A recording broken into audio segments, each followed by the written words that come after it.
I'm Caitlin and welcome to the Lit Review. Today we're doing my December wrap-up and getting through those books I read in December, including all the stats and whether or not I'm keeping them. If this is your first wrap-up with me, then you need to know that I have a 2-box system. So at the end of every long-form review that I give you, which, by the way, if you're just not feeling it, that's totally fair, I keep timestamps down below so that you can know which book starts when, in case you'd like to bop around, but I keep 2 boxes down here by my side. There is a no box for the books I'm just not feeling and don't intend to keep, and there's a maybe box for the books that I just need some time and space to figure out whether or not I actually want to keep them, because I'm kind of on the fence about them. So I'll be letting you know my thoughts and feelings on each book I read in December, as well as whether or not they're going to stay on my shelves. So also, I want to just take a second and let you know that I will be doing a full 2020 stats review alongside things like my channel goals for 2021. So that'll be coming probably sometime before the end of the month. I honestly pre-filmed a lot of videos in December and I have almost too much content now. It's a good problem to have. I also, really quick before we get into the stats, want to say thank you so very much to the people who reached out and commiserated with me or wanted to do something sweet for me after December Litland went a little sideways. If you don't know what I'm talking about, I'll link that up above so that you can see what I mean. But in that video, I was very excited about the potential of a book haul for my birthday this January. And so many of you, whether it was through DMs or in the comments of that video, asked if I had an Amazon wish list. And to Kim and Sarah, the first 2 people that asked, I hope it was communicated properly. I gave a loving but firm no, saying like, I have too many books. Litland is how I get through my own books for the most part, with some borrowed books scattered in there. But I really was going to stick to my guns and say no. But honestly, the overwhelming amount of love and support that I got, either publicly or privately, just warmed my heart and gave me some of the best gifts I'll ever receive just by your kind words. But because so many people did ask, I will be opening up my Amazon wish list. So I'm just letting you know, there is by no means any obligation. I do not want to foist that on anybody, but it will be in the description box below, and I'll keep that up for the month of January. I usually only open up my Amazon wish list when there is like just when I'm allowed to buy books, to avoid the temptation on my end of people sending me books. But anyway, long story short, thank you for all the love and care that you all have shown on my videos, not just in the Litland ones, but just anytime anybody leaves me a comment. It really just makes me smile so much. So thank you all for being here. And okay, sentimental sappy time, I can move past a little bit, but just I really hope you all know how much this all means to me. Thank you. And now for some stats. I really do enjoy doing the statistics of what I read every month. It's been an interesting journey to say the least, and I think we ended pretty well. We ended 2020 in a really good place, honestly. So I read 10 books, which totally blew me away. I was able to read all the books on my Litland TBR as well as my rollover books, so I could start fresh in 2021, which is the best thing. So 10 books. I read 3,419 pages, which is quite a lot. I didn't listen to any audiobooks, so there were no hours listened. And my average rating is somewhere around like 3.6. So in terms of my audience, you know, who these books were written for, although I put that in quotes because books are written for everybody, 7 adults were in my intended audience, and then there were 3 official young adult titles. My 3 most popular genres this month were, unsurprisingly, fantasy and romance. That's kind of my wheelhouse over here. But contemporary crowned that top 3. Normally I even just stay to top 2, but there was enough contemporary to justify that this month. And then my format of those 10 books, I read 8 physical books and 2 ebooks. And of those 10 books, let's see, 9 of them were owned and only 1 of them was borrowed. So that's pretty good for knocking down some stuff on my TBR. And then, of course, I like to give you infographics all throughout the set, but here is my info stuff for ratings. I didn't DNF anything this month. I didn't have any 1 stars or 1.5 or 2 or 2.5. I did have 4 3-star ratings, 1 3.5, 4 4-star ratings, and 1 4.5. No 5 stars this month, but I still consider it a pretty good reading month, all things considered. But let's talk about the what, the why, the how of all these amazing books. I'm really excited to share them with you, and let's get into it. So the first book I knocked out this month was Bluebird, Bluebird by Atticka Locke. Really enjoyed the heck out of this. This was a 4-star rating for me. This is a kind of slow burn thriller without any of the jump scares or gore or like scary bits that really kind of put me off of some of the genre in general. Set in East Texas, specifically the town of Locke, and it is set also in 2016. Have our main character, Darren Matthews, who is a Black Texas Ranger. And he has grown up feeling like Texas Rangers are just the pinnacle of law enforcement and an honor. And he finds himself at the very beginning potentially losing his badge for, reasons I won't fully get into, but they're very impactful for this story.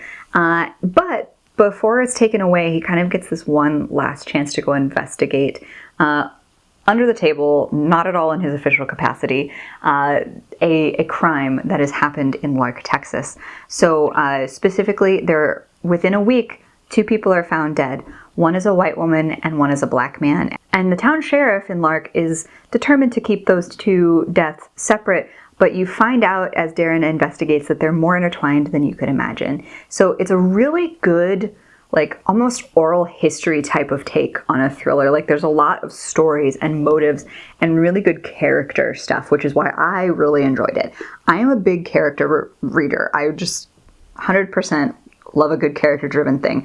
And this is the first book in a series. I believe it's like The Highway 59 is the name of the series. And so far there's just one other book in it. And I am interested in continuing the series.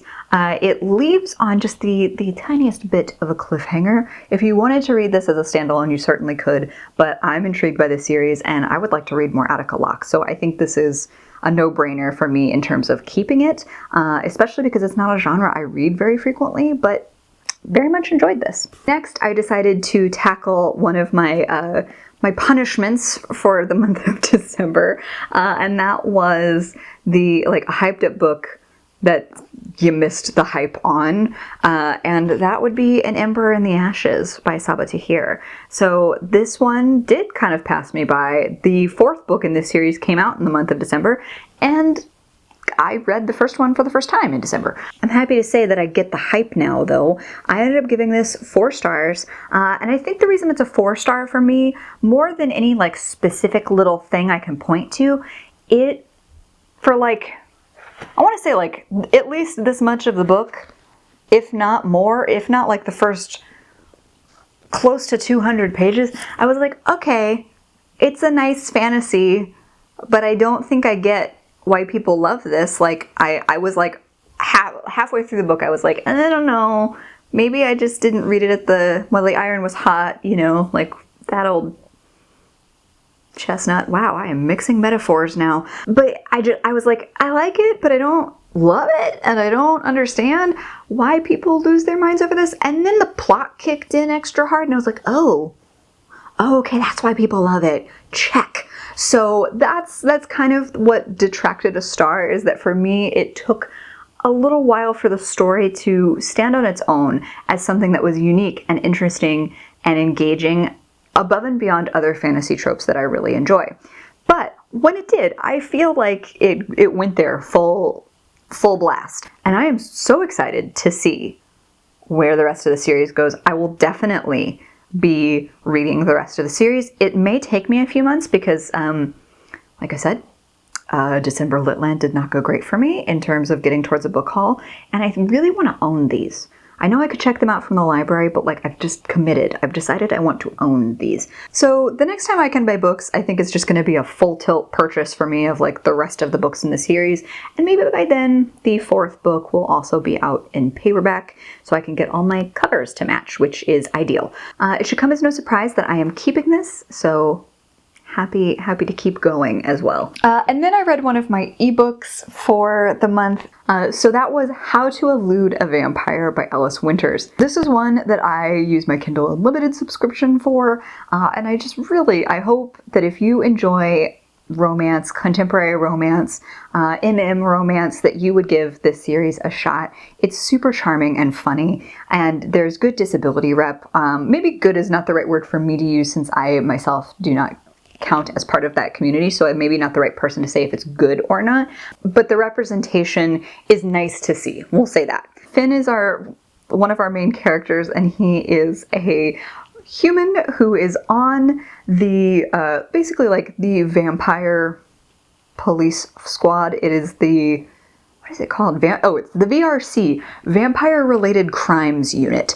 And so Finn is joins this unit because he is really a good homicide detective, but also because he kind of wants to surround himself with vampires because he's been stalked by some kind of big scary vampire for most of his life, and he would just want some extra protection. But immediately when he joins this squad, he falls pretty hard and fast for his partner Marcus, who is a grumpy ancient vampire. So there's definitely a grump and sunshine trope. There's just a lot of banter and humor. I have mentioned this series very frequently in the last couple of months because Finn makes me laugh. Like, even if the story sometimes pushes against what's plausible, I love it so much. I gave it a 4-star read because it was just a joy to read. I probably knocked off a star because there were some parts that made me go, I'm no criminalist, but I don't think that's how that works. So there, that took me out of it for a few moments. But without giving any spoilers for book 1, there's something that's alluded to in book 1 about how Finn loses 2 of his limbs, which is and he has these 2 prosthetics that are advanced beyond what probably we're aware of in terms of prosthetics. But you do get the answers in this book to like who or what is stalking Finn, and it was really good. I didn't see any of that coming. It surprised me. Really adored this book. I did, since I borrowed it from my Kindle Unlimited. I'm not keeping it, but I would highly recommend this to you. It is the sort of thing that, I would happily reread. So yeah, make use of that if you can. And since I was in that romance mood, I kept right along and wanted to read Proof of Seduction by Courtney Milan. So this was my second Courtney Milan book ever, but I believe Proof of Seduction is actually Courtney Milan's first published novel. I may be mistaken there, but it is also the first in a series called the Carhartt series. So this is Carhartt number 1, and I loved this. This was a easy 4 stars for me. I'm just going to tell you right now, I'm keeping this because this was so charming. One of the things I have come to love about Courtney Milan's writing is that I think she does characters extremely well.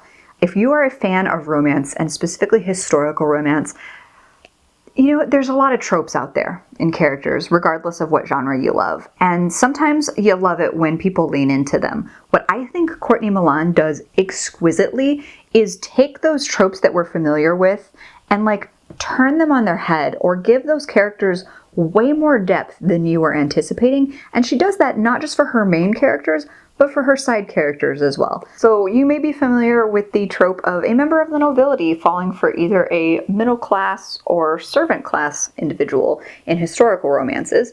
And this one turned that on its head by making our Marquess, Gareth Carhart, who he falls in love with a woman who he thinks is scamming him as a fortune teller. Man, the characters in this are so freaking good.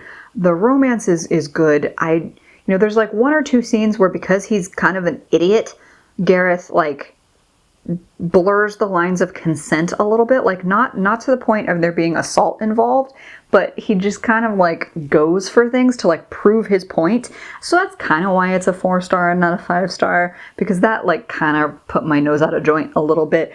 But I still think this is a really good novel, and I definitely want to continue reading both the series and more Courtney and Milan. I am a big fan. So this is an easy keeping for me. I've already mentioned that, but just freaking good.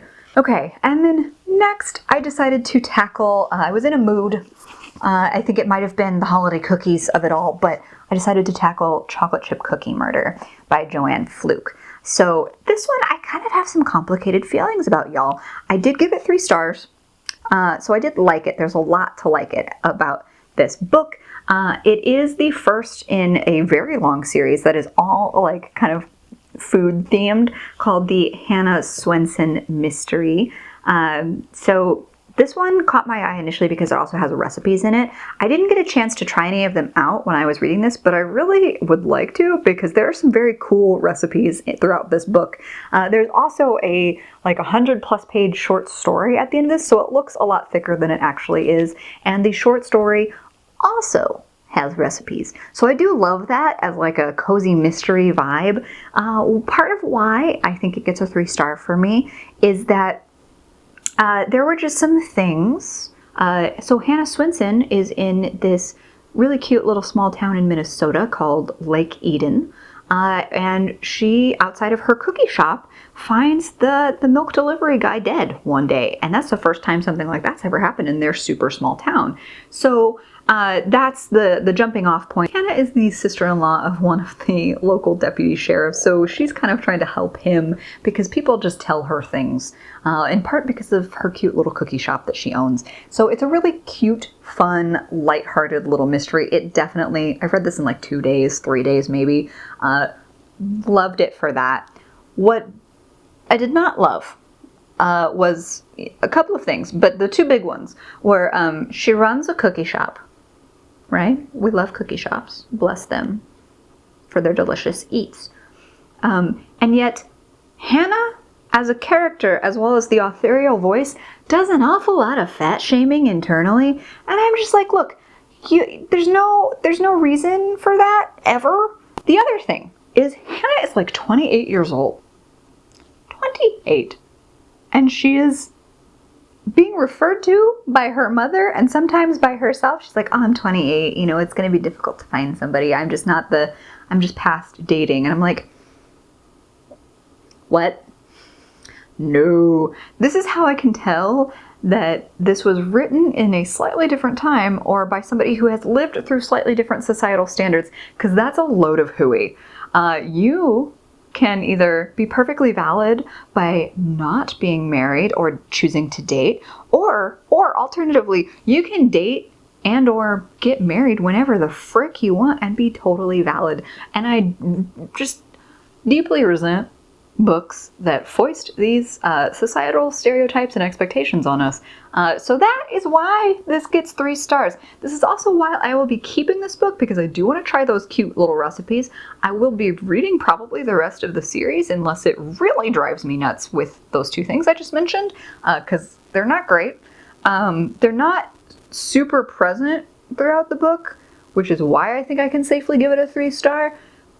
But they riled me up. I got really passionate and really angry. But I would like to keep reading this. I just think that this means it's a library pick, at least until I can decide if the recipes are worth keeping.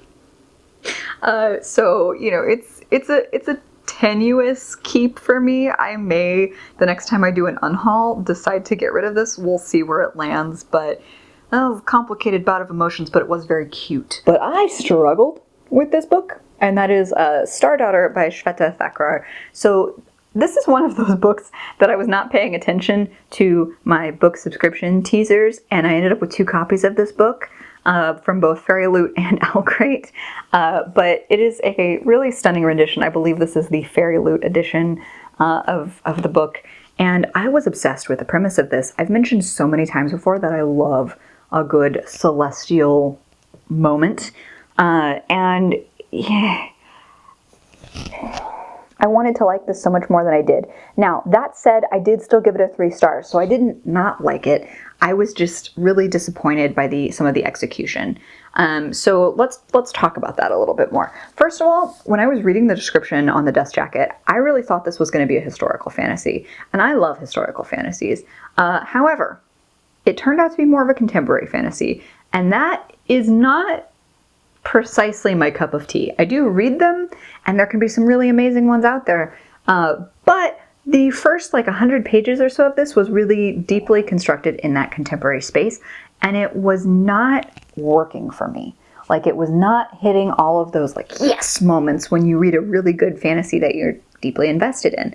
Now, I will say that Shveta Thakrar does a really amazing job of building out the mythology of the world and really pulling from stories and just really lush descriptions. So that's part of why I think this gets a 3 star. There's some really good things about this book. One other thing that maybe didn't quite meet my expectations, but may totally suit what you would like. So there's 2 different components that I thought were kind of at war with each other in the plot of this book. One component is that there's a celestial competition to pick the new ruler of the heavens, and they need our main character, Shveta, to be their human champion. So that's part 1. And the other part, Shveta is half star. And so she's never felt entirely at home among her human life, even though she loves her dad, and is really agreeing to be involved in this competition so that she can help heal her dad. And her star powers go a little wonky and she harms him by accident. So really compelling premise. Execution of that, I think, was not quite what I was envisioning or hoping for, maybe. So I'm not here to say that it was right or wrong so much as I am saying that it didn't quite meet with what I was hoping for or longing for as a reader. For me, she focused so much more on the family component of now that she's in the heavens with her star family and the unspoken things about that family and the political dynamics that are also really deeply rooted in family. And the competition was also very present in terms of oh yeah, we need you to compete and things like that. But I just felt like the competition sounded so cool and so interesting, and for it to just really more be an undercurrent to the family dynamics, or at least that's how I felt about it, was a little bit of a letdown for me. So that's why it's a 3-star read. Again, a 3-star in this channel means I liked it. I still found a lot of joy in this book. It did let me down a little bit in terms of my own expectations, which is not to say that the book did anything wrong, because I built those expectations out of thinking it was a historical fantasy and not a contemporary fantasy. I don't think this is staying in my life. I think this is going to be a no, which means that I will probably be getting rid of both copies. And again, it's not that I think this is a bad book, so I don't want to give any negative impressions here. I think it's a good book. I just don't think I'm going to reread it, is really what that comes down to. These are also exquisite editions, both this one and the Owl Crate one. So the next time I do a giveaway, I may try to find these a new home because they're really beautiful, they're really special, and for somebody with a different set of preferences or expectations, I think this book could be a favorite. I do see a lot of good here, so we'll keep you updated on what ends up happening with that, but for right now this is going in my no box. Then I read another one of my rollover books, one that I had started in November so I could carry it into December, and that is Pride by Ibi Zoboi. So this is a Pride and Prejudice retelling set in Brooklyn, and our main character, Zuri Benitez, feels as though the neighborhood is changing around her, and it makes her really uncomfortable. She lived her whole life. She loves where she comes from, and she loves her family, even if they are a little kooky. And they are, I think Ibi Zoboi does a great job of kind of adapting some of the beats from Pride and Prejudice, the story beats, into Pride while still giving it her own spin. I do feel like it was a bit rushed. So for me, I ended up giving this a 3 stars. Again, not a bad rating, it just didn't blow me away. And so the Mr. Darcy figure is Darius Darcy, who is one of the 2 teenage sons that moves in across the street to a new mansion that has been built across the way. And this to Zuri just feels like the epitome of all the terrible things that are coming with the gentrification and the change that she's feeling in her neighborhood. So I felt like there was a lot of good conversation about things like gentrification and change and like what neighborhoods mean, where we grow up means, what our culture means to us. There were a lot of like really cool conversational moments in here. And I do think like from a graphic design perspective, this is one of the coolest covers, and the end pages are some of the best graphic design for a book that I've ever seen. So I feel like there's a lot of good both visually and narratively happening in this book. I just felt like the pace was a little bit off. It didn't take me that long to read once I actually got going. My problem was that I just kept putting it down. I don't think I'm going to reread it. So maybe this will also be something that I do a giveaway for, because again, really beautiful book.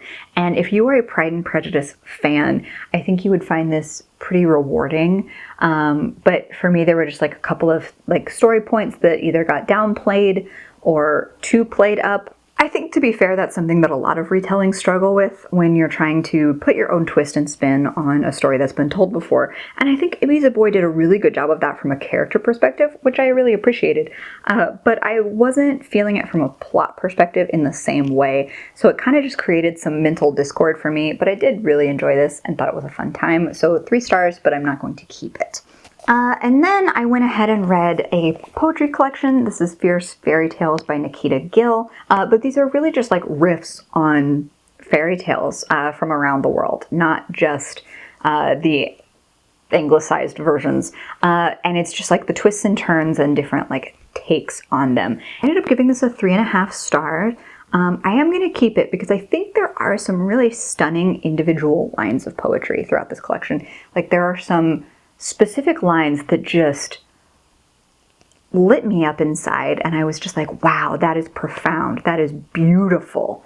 But for every one of those lines, there were several more that were just kind of mundane or not as resonant for me. I think about this in the same way that I think about Rupi Kaur's work, where I wish I had read this, I wish this had existed when I was in my early 20s. Because I think it would have hit different. I really do. I think it would have just motivated me in a wholly different way than where I am in my life currently as somebody who's 30. You know, like it's a very valid difference. So that's not to say that there's anything wrong with how this is presented or the poetic verse that Gill writes.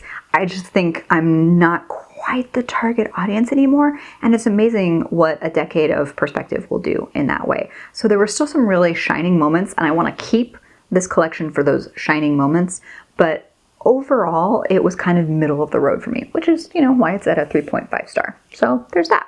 Next, I read a very overdue e-arc of It's Been a Pleasure, Noni Blake by Claire Christian. So this book is already out.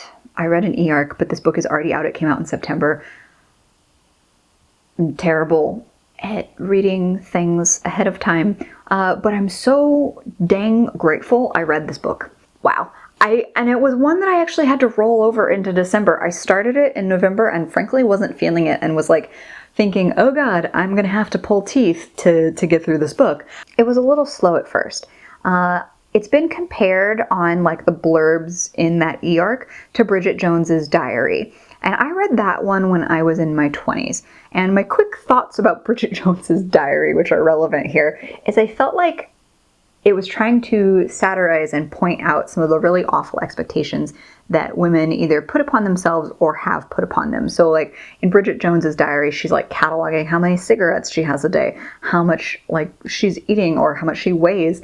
And it's that repetition of what she's tracking that's supposed to be proving a point. It's supposed to be making a kind of, not quite satirical, but it's trying to like illustrate something with that repetition and with Bridget's mistakes and with Bridget's yearnings. And it's supposed to be like a dark comedy. And so I was kind of, I had a little bit of trepidation going into It's Been a Pleasure, Noni Blake, because even in my 20s, like that was not my jam when I read Bridget Jones. But holy moly, do I love It's Been a Pleasure, Noni Blake. That's my 4.5 star rating for the month of December. It did have some of those like uncomfortable vibes in the beginning where you're just like, oh, this person's very unhappy and uncomfortable in your skin, and I can feel it, which is honestly a credit to the writer anytime that happens, even if it makes me uncomfortable, because it means that Claire Christian did her job of conveying that information. And so when we meet Noni Blake in the beginning, she is very much a lost person. She kind of somewhat recently got out of a 9-year relationship that she thought was going to be it for her, and even though 2 years have passed since that, she's still kind of reeling and putting the pieces back together. She's not happy with her apartment. She feels like she's a mess, both physically and, mentally. And really the only thing she feels like she's doing right is her friendship with Liddell, who has a husband and 2 kids. And she just kind of feels like everything else is kind of meh. And basically, I'm over-explaining the plot at this point, but through a conversation with her best friend Liddell, she comes to kind of make a fuck it list. And I kind of mean that literally. Like, we're talking people she coulda, woulda, shoulda slept with throughout her life. And somewhere along the line in this conversation about what could have been, she decides to go to Europe and visit some friends and really just take 6 months and live her life and get to experience things that she never let herself do or feel before, because she's been feeling really lost.